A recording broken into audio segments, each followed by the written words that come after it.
Midshipman Ethan Park gripped the tiller of the small training craft and watched the weathered sailboat drift closer to the restricted zone. The vessel was maybe 24 feet, its mast swaying unevenly, paint sun-bleached and flaking.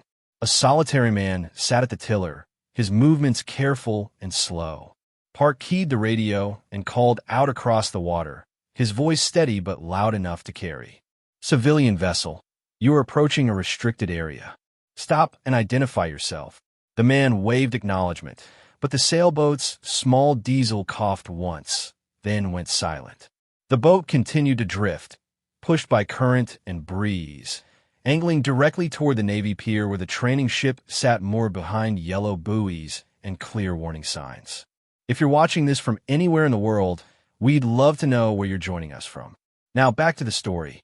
Park turned the helm and brought his boat alongside, close enough for his crew to reach out with a boat hook and check the sailboat's drift.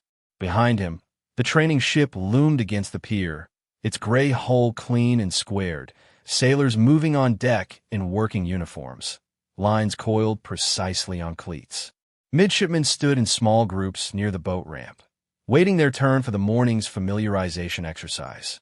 The air smelled of salt water and diesel, the sun already warm on the back of Park's neck, his life jacket stiff and bright orange against his khaki uniform. On the pier, Ensign Tyler Briggs noticed the commotion and stepped closer to the edge, arms folded, his cover tilted slightly forward against the glare. He keyed his handheld radio and called for harbor security, his tone clipped with annoyance.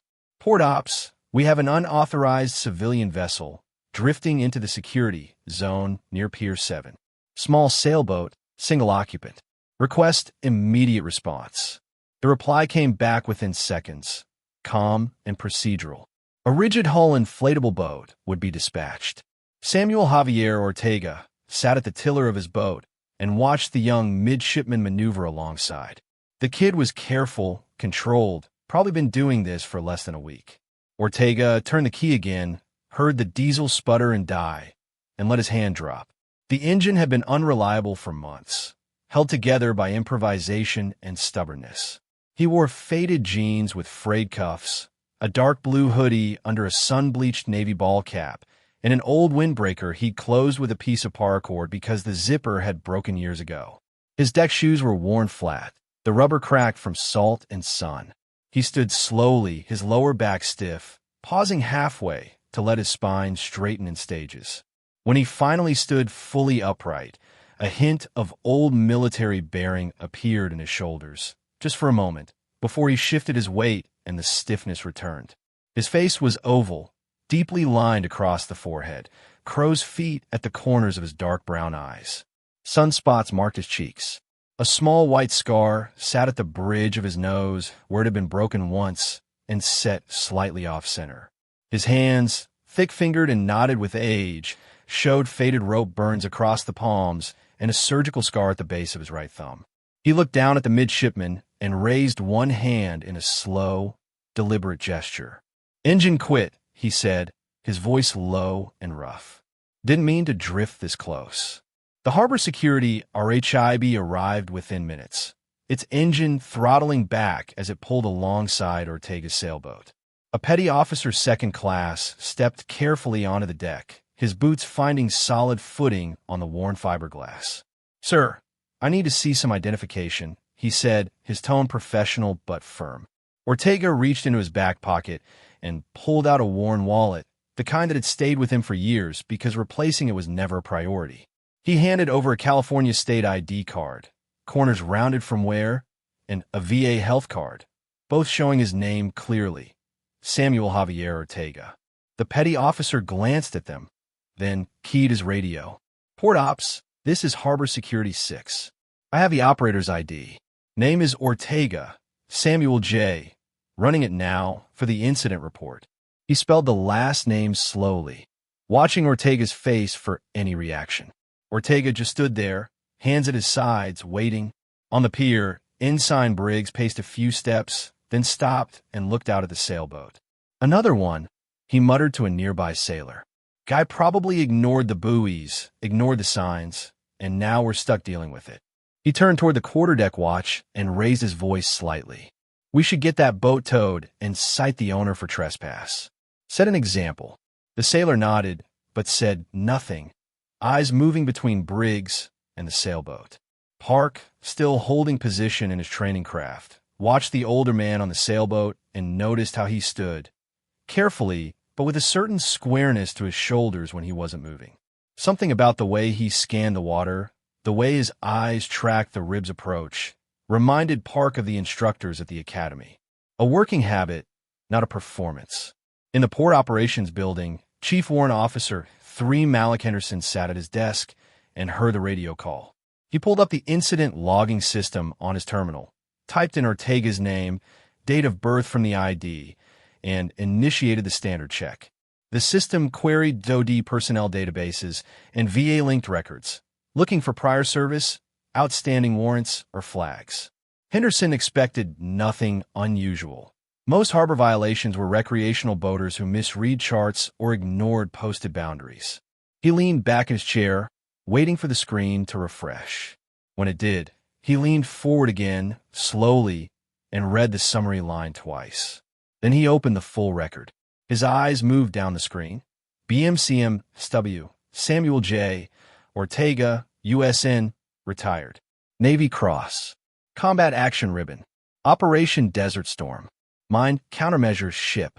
Henderson clicked print, stood, and grabbed the pages as they came out. He keyed his radio as he walked toward the door. "Captain Doyle, this is Henderson. You need to see something? I'm heading to the pier now." He hadn't always lived on a broken sailboat in the harbor. Watching younger sailors train on the water, he'd spent 26 years learning to read. Samuel Ortega had enlisted in the Navy in 1976, 17 years old, and looking for direction. He became a bosun's mate, learning seamanship from older chiefs who had no patience for shortcuts. By the early 1980s, he was a first-class petty officer on a destroyer, responsible for deck evolutions, mooring operations, and line handling. He was known for being strict, almost obsessive, about safety. During a North Atlantic replenishment in heavy seas in November 1985, a messenger line fouled around a young sailor's leg just as tension spiked. Ortega saw it happen, screamed for slack, cut the line with his rigging knife, and dragged the sailor clear before the line could snap and whip across the deck. The evolution continued without major incident, and the commanding officer's evaluation noted Ortega's control under pressure. After that, the deck division started calling him Boss, a nickname that stuck through multiple commands. His motto, learned from an old chief who had corrected him while he rushed through chipping paint, was simple: get it done right. Not just done, right? Or do it again. He drilled his teams until they could rig fenders, cast off mooring lines, and respond to flooding by muscle memory. By 1991, he was a chief bosun's mate assigned to a mine countermeasures vessel operating in the northern Persian Gulf, clearing lanes for larger ships in the aftermath of Desert Storm. The mine strike happened on February 18, 1991, in the pre-dawn darkness. The ship was moving slowly through shallow water, sonar operators scanning, lookouts doubled, everyone aware of the risk. Ortega was on the main deck, talking to a junior bosun's mate about securing loose gear, when he felt the deck vibrate in a way that didn't match the engine or the roll of the sea. It was a jolt, sudden and wrong. Before he could finish the thought, the blast tore through the forward section of the hull. The sound was a single, crushing impact, followed by the groan of metal buckling and the clatter of tools and lockers flying open. Ortega was thrown against a stanchion, pain shooting from his lower back down his right leg and into his shoulder. His vision blurred, sound reduced to muffled ringing, but training filled the gap. He grabbed a handhold, pulled himself upright, and shouted for damage control parties, his voice hoarse but loud enough to cut through the chaos. Alarm bells joined the ringing in his head. Emergency lighting flickered on as primary circuits failed. The air tasted of burnt insulation, scorched wiring, and diesel. He moved forward, stepping over a sailor clutching a bruised arm, directing him aft to the battle dressing station. In the damaged compartment, he saw twisted metal, pooled water rising fast, and a motionless sailor near a buckled bulkhead. Petty Officer 3rd Class Mark Delaney, 22 years old, a kid from Ohio who kept a picture of his fiancée in his locker and always volunteered for extra line handling.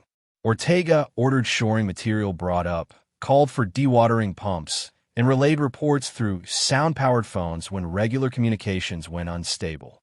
He helped the corpsman check Delaney, hoping the kid was just unconscious. They cleared his airway, checked for a pulse, tried everything they could in the cramped, flooding space. It became clear within minutes that Delaney was gone. Ortega gave orders to move his body to a secure location, covered respectfully, then returned to the flooding compartment. He stayed there, coordinating teams, monitoring boundary doors, directing shoring, until the ship stabilized enough to be taken under tow. The after-action reports credited his disciplined response with preventing further casualties and saving the ship from catastrophic flooding. He received a Navy Cross. He also received injuries to his lower back and shoulder that never fully healed, temporary hearing loss that became permanent in his left ear, and a name on a casualty board that he saw every time he closed his eyes for weeks afterward.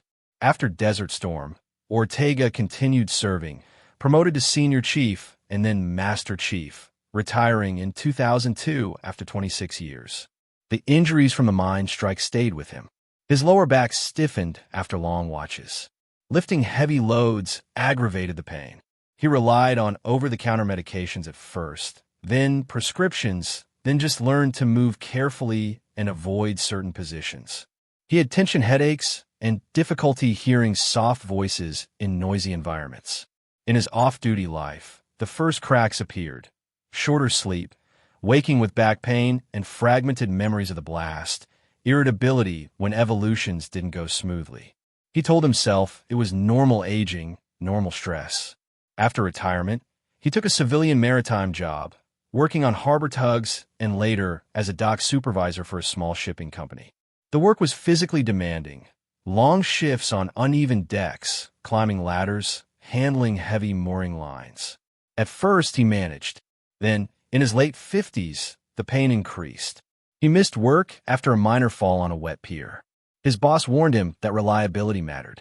He attempted to file for increased VA disability benefits, but the paperwork was slow, confusing spread between service medical records and newer evaluations.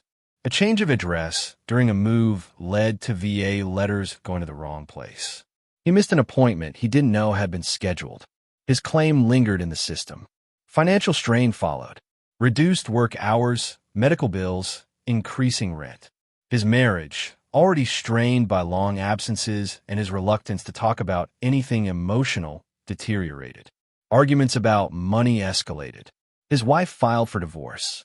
After legal fees and splitting assets, Ortega found himself with limited savings and an uncertain job situation. He picked up odd jobs around the harbor: short-term deckhand work, minor repairs on boats, line handling contracts. The income was irregular. A traffic citation for an expired registration turned into a suspended license when he missed a court date, misreading the notice amid everything else. That made it harder to reach job sites, and some employers were unwilling to deal with the complication. By his early 60s, rent on even a small apartment near the water was beyond his inconsistent income. He made a calculated, practical decision. He used most of his remaining savings to buy an old sailboat, about 24 feet, structurally sound but worn, that someone was selling cheaply. The idea was straightforward: live aboard, stay near the harbor he knew, reduce rent to mooring fees, and keep access to occasional maritime work. At first, it worked. He kept the boat organized, slept in the cramped cabin, and used marina facilities. But unpaid mooring fees and minor rule violations led to conflicts with marina management. When they insisted he vacate, he shifted to anchoring out in less regulated areas. Over time, the boat's condition worsened. Systems failed. The diesel engine became unreliable. His back limited how much heavy work he could do. Mentally, surrender wasn't a dramatic moment, but a gradual acceptance that he no longer had a stable address or steady job. He stopped calling his daughter as frequently, embarrassed by his situation and tired of explaining unstable plans. He carried what he needed in a backpack and a duffel and told himself he could fix the boat up once he got a few good jobs, which never came. Over the last couple of years, Ortega had effectively been homeless, living on his deteriorating boat. He sometimes tied up illegally at small docks to access restrooms or water, always looking over his shoulder for harbor police. When pushed out, he moved again, staying barely within the rules as long as possible. He slept in short stretches. Back pain woke him. Engine noises from other boats interrupted him. And on windy nights, he watched anchor lines and fenders instead of resting. Food came from cheap canned goods, occasional meals at low-cost diners, and free offerings from churches or outreach groups that visited the waterfront. He did small cash jobs, cleaning boat hulls, helping less experienced owners with dock lines, doing basic maintenance. He avoided shelters because of crowds and noise. A harbor outreach worker knew him by name and checked in occasionally, offering to connect him with services. Ortega listened, took brochures, but rarely followed up, in part because of distrust built from past bureaucratic dead ends. A week before the incident, local authorities circulated notices about an incoming period of strong winds and higher than normal swells. Small, poorly maintained boats anchored in exposed areas were at risk. Harbor Patrol began warning owners of derelict vessels to move or secure their boats. Ortega received one such warning when a patrol boat approached him and told him his current anchorage was unsafe and too close to a navigation channel. They advised him to relocate to a more sheltered spot. With limited options and a failing engine, Ortega chose to move closer to a breakwater that would offer some protection. His chart was outdated, and signage around the Navy base's security zone had changed over the years. On the morning of the incident, he tried to reposition his boat in light wind, intending to tuck behind a pier, misjudging the boundary of the restricted area. At the same time, a group of midshipmen were conducting small boat familiarization near the Navy training ship moored at the base pier. The cadets were practicing approaches, departures, and basic harbor maneuvering under supervision. When Ortega's small sailboat drifted toward the security zone, it triggered a standard response. The nearest Navy boat was required to challenge and attempt to direct the vessel away before security escalated. Midshipman Ethan Park was at the helm of that training craft, and he did exactly what he had been taught. Drop a comment if you've ever watched someone be completely misjudged at first glance. We read as many as we can, and your stories help remind others they're not alone. Now, back to what happened next. Captain Karen Doyle stood on the pier, clipboard in one hand, watching the midshipmen rotate through their boat handling exercises. She was 48, medium build, fit but not overly muscular, her dark brown hair pulled back neatly under her cover.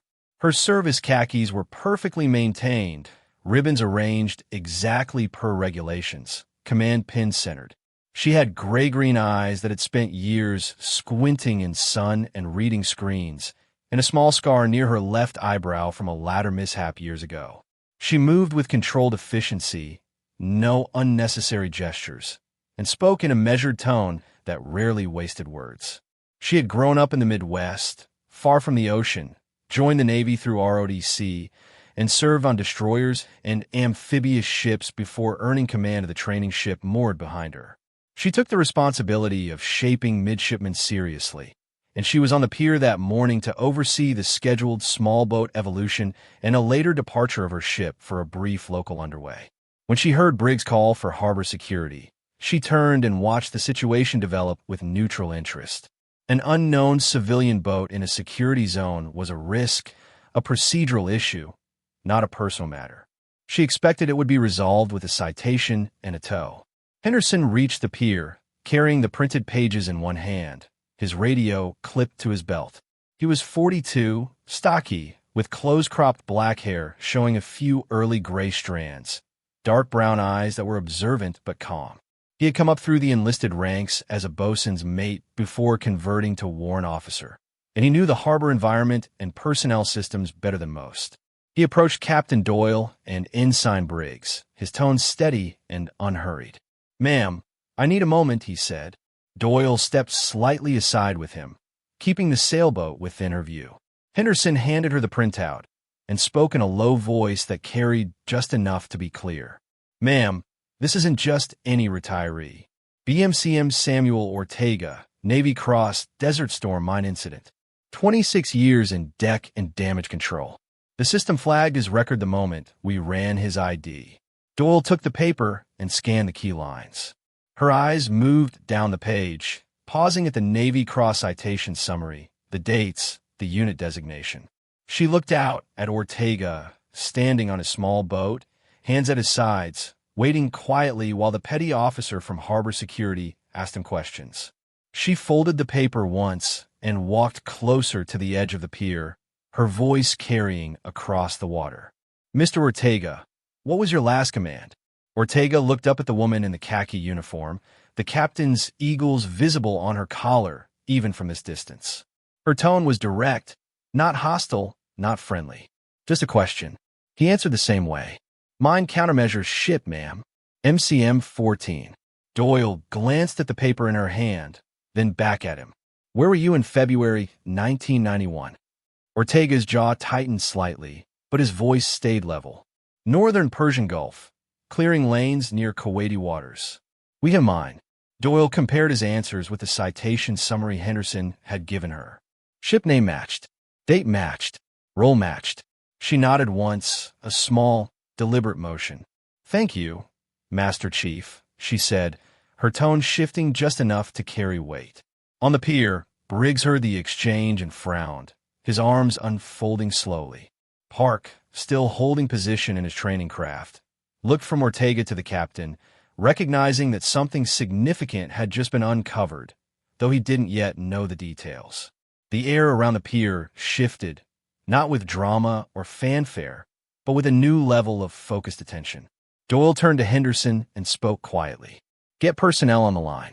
I want confirmation of his service record and current status. Check with the ship's admin office and see if we have any references to the mine incident or Navy Cross recipients in our onboard databases." Henderson nodded and stepped away, already keying his radio. Within minutes, the quarterdeck watch reported back that shipboard networks confirmed Ortega's award and service history. Henderson contacted the base personnel office, verifying that Ortega's retired status and VA connections were still active, though with outdated contact information. A staff member noted that his disability claim appeared stalled, with missed correspondence flagged in the system. Word passed quietly among sailors on the pier that the man on the scruffy sailboat was a retired Master Chief with a significant combat record. No one made speeches. They simply adjusted their tone. The petty officer from Harbor Security, who had been brisk and procedural, now addressed Ortega as Master Chief without being told to. One of the younger sailors near the boat ramp stopped what he was doing and watched, his eyes moving between Ortega and Captain Doyle. Briggs stood still, his earlier confidence replaced by visible discomfort, aware that his dismissive language about some homeless guy didn't fit what he now knew. Doyle gathered basic facts from Ortega about his current situation, where his boat was usually anchored, whether he had local family, whether he was currently using VA services. She kept her questions specific and procedural, taking mental note of potential ways to help through official channels. Ortega answered each question directly, without elaboration. Yes, he was living on the boat. No, he didn't have stable mooring. Yes, he had a daughter about an hour's drive away, but they hadn't spoken much recently. No, his last VA appointment had been months ago, and he wasn't sure when the next one was scheduled. Doyle listened, asked follow-up questions, and made no promises she couldn't keep. The investigation remained grounded. Phone calls, computer queries, printed forms. Henderson coordinated with the base chaplain and social worker, explaining that they had a retired Master Chief with a stalled claim and unstable housing. An appointment was scheduled. Transportation was arranged. The process was bureaucratic but functional, the kind of response that happened when someone in authority decided to make the system work. Once the immediate safety issue was resolved, the sailboat secured outside the restricted area with a temporary mooring arranged by Harbor Security. Doyle made a decision. She ordered the midshipmen and key deck personnel to assemble on the pier near the bow of the training ship for a brief formation. It wasn't a ceremony scripted in advance, but a practical way to communicate, and she informed them this would only take a few minutes. Ortega was invited, not forced, to step onto the pier. He hesitated, then accepted a hand from one of the petty officers to help his stiff back. He stood off to the side at first, uncertain of what was happening, until Doyle asked him to move closer. In front of the assembled group, midshipmen in working uniforms, sailors pausing maintenance tasks, a few officers who had come out from the ship, she stated his name, rank, and confirmed service history in clear terms. This is Master Chief Petty Officer Samuel Ortega, United States Navy, retired. He served 26 years, primarily in deck and damage control roles on surface combatants and mine countermeasures vessels. On February 18, 1991, his ship struck a mine in the northern Persian Gulf during Operation Desert Storm. The explosion caused severe flooding and multiple casualties. Master Chief Ortega, then a chief bosun's mate, organized damage control teams, established boundary doors, directed shoring, and coordinated with the bridge when other communications were disrupted. He personally assisted in moving wounded sailors to the battle dressing station and remained in the flooding compartment until the ship was stabilized. His actions are credited with preventing further casualties and saving the ship. He was awarded the Navy Cross for his leadership and courage under fire. She paused, letting the words settle, then gave a simple order. Attention! The sailors and midshipmen snapped to attention, facing Ortega, boots together, shoulders back, eyes forward. There was silence except for the creak of lines against cleats, the faint hum of a diesel engine idling somewhere in the harbor, and the distant call of a gull. Ortega stood still, his hands at his sides, his back stiff, his eyes moving across the faces in front of him. Some were younger than Delaney had been. Some looked like the sailors he had drilled on line handling and fender placement decades ago. He felt a tightness in his chest, a tremor in his hands that he couldn't quite control. He had not stood in front of sailors at attention since his retirement ceremony, and that had been in a different world before the slide, before the boat, before the years of being invisible. Doyle addressed him directly, her voice carrying across the pier. Master Chief Ortega, the Navy is not always perfect in tracking what happens to its people after retirement. You earned more than a medal. You earned the continued support of the institution you served. As my ship is in port and my command has resources, we will assist in connecting you with the services you've earned. That starts today. There was no cheering. No dramatic music. Reactions were subtle but real. Park stood a bit straighter, realizing that the man whose boat he had stopped was the kind of sailor he was training to become. Briggs looked down, unable to meet Ortega's eyes, his earlier skepticism now a visible source of embarrassment. A few younger sailors glanced at Ortega's worn clothes, then at the ribbons on Doyle's chest, making the mental connection that the man in front of them had once worn similar ones. And more. Henderson stood to one side, holding his radio, his face calm, but his eyes focused on Ortega with quiet respect. The formation held for several seconds, then Doyle gave the order to stand at ease. The tension broke slightly, but the atmosphere remained charged, the weight of recognition still present. Ortega took a slow breath, his voice rough when he finally spoke. "Thank you, ma'am," he said, and the words came out quieter than he intended. "I didn't expect this." Doyle nodded once. "You shouldn't have had to," she said. After the brief formation, Ortega met with Doyle and Henderson in a small conference room set back from the pier.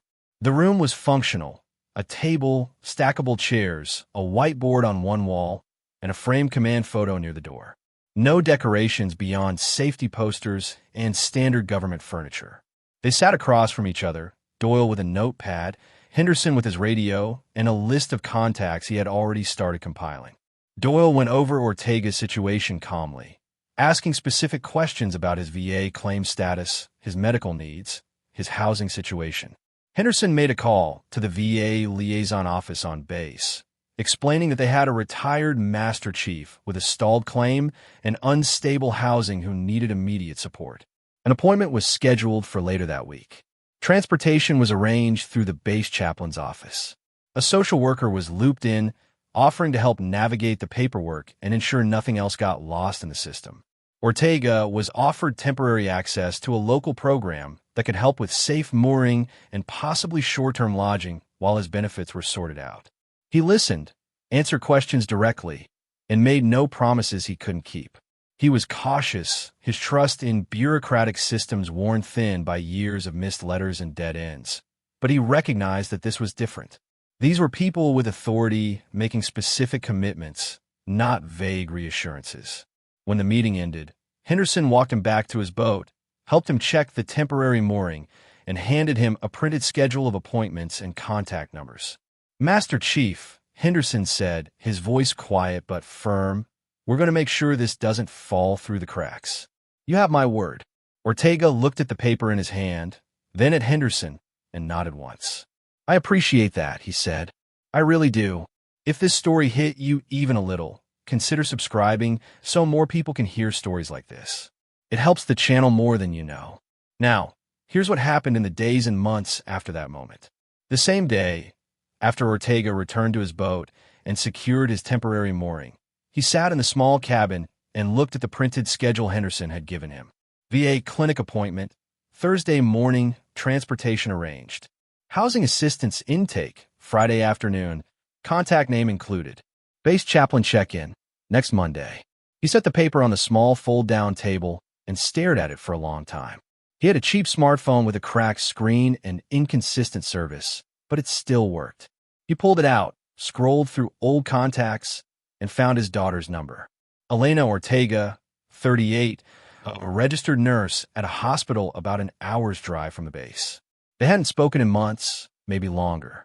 He hesitated, his thumb hovering over the call button, then put the phone down. Not yet. He needed to have something solid to tell her, not just another round of maybes and hopefuls. Later that evening, the base chaplain called him, using the number Henderson had provided, and asked if he needed anything before the week's appointments. Ortega said he was fine, thanked him, and ended the call. He slept better that night than he had in weeks, though his back still woke him twice and he still listened to the wind against the mast. 2 weeks later, Ortega sat in a waiting area at the VA clinic, a folder of documents Henderson had helped him organize resting on his lap. Copies of his DD 214, award citations, ID, and incident notes from the harbor event. He had started a formal review of his disability claim, meeting with a VA representative who actually listened and took notes instead of handing him a brochure and telling him to call a 1-800 number. His boat was now tied up at a safer, subsidized berth arranged through a veteran support nonprofit the base had referred him to. The mooring was stable, the location sheltered, and he had access to a nearby dock with restrooms and a water spigot. He was still stiff, still tired, and the process was still slow and bureaucratic, but there was at least a path forward. He had called Elena the week before, finally, and told her what had happened, the harbor incident, the recognition, the help that followed. She had been quiet for a long time, then asked if he was really okay. He said he was getting there. She asked if she could visit. He said yes. They met for lunch at a diner near the base. Awkward at first, both of them careful with their words. She didn't ask why it had taken so long for him to call. He didn't make excuses. They talked about practical things, appointments, paperwork, the boat.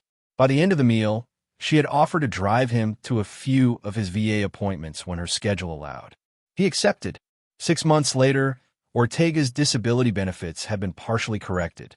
He received a modest but stable monthly payment that covered his mooring fees, food, and basic expenses. He still lived on his boat, but it was in better condition, some repairs done with help from volunteers and a small grant arranged through the veteran nonprofit. The diesel engine ran more reliably. The cabin was cleaner, more organized. Once a week, he came to the base as a guest to sit in on seamanship training sessions. Doyle and Henderson had arranged for him to speak in a straightforward, non-dramatic way about deck safety, line handling, and what happens when things go wrong at sea. He didn't lecture about life lessons or tell war stories. He showed midshipmen how to spot dangerous line angles, properly rig fenders, and check mooring configurations under different sea states. During one session, a young midshipman asked him what the most important thing he'd learned in 26 years was. Ortega thought for a moment, then said, "Get it done right." Not fast. Not good enough. Right? Because when things go wrong, the only thing that saves you is doing it right the first time. The phrase carried new meaning now. Not just battle, but survival, recovery, and second chances. His relationship with Elena had restarted, slowly and carefully. She drove him to appointments when she could, and they talked on the phone more regularly. They were not suddenly close, erasing years of distance with a single conversation, but they were building something. He still carried the weight of his past, his injuries, and the years on the margins, but he had a defined role again, even if small, helping younger sailors learn the fundamentals he had spent a career mastering. One afternoon, he stood on the pier near the training ship, watching a group of midshipmen prepare for a small boat evolution. One of them struggled with a bowline, the line twisted awkwardly in his hands. Ortega stepped closer, his movements still careful because of his back, and quietly corrected the midshipman's hand position. "Loop goes over, not under," he said. "Get it done right, or the line slips when you need it most." The midshipman adjusted, tried again, and this time the knot held. He looked up at Ortega, nodded his thanks, and moved to help his classmates. Ortega watched them cast off, their small boat pulling away from the pier with clean, controlled movements. He thought about Delaney, about the mine strike, about all the years in between. He thought about the moment on this same pier when Captain Doyle had called sailors to attention and reminded everyone that he had once been more than just a homeless man on a broken sailboat. He turned and walked back toward his own boat, his gait still stiff but his shoulders a bit straighter, carrying the weight of his history not as a burden he had to hide, but as something that still mattered, even now. Recognition doesn't erase the past, and it doesn't solve every problem. But it reminds people that the stories we carry, especially the ones hidden behind worn clothes and weathered faces, are worth paying attention to. Systems and procedures, ID checks and database searches can reveal the truth about who someone really is if we're willing to look. Thank you for staying with this story to the end. If it moved you, consider subscribing to hear more stories like this one. And if you want to see what happens when another veteran's past surfaces in an unexpected place, check out the video on your screen now.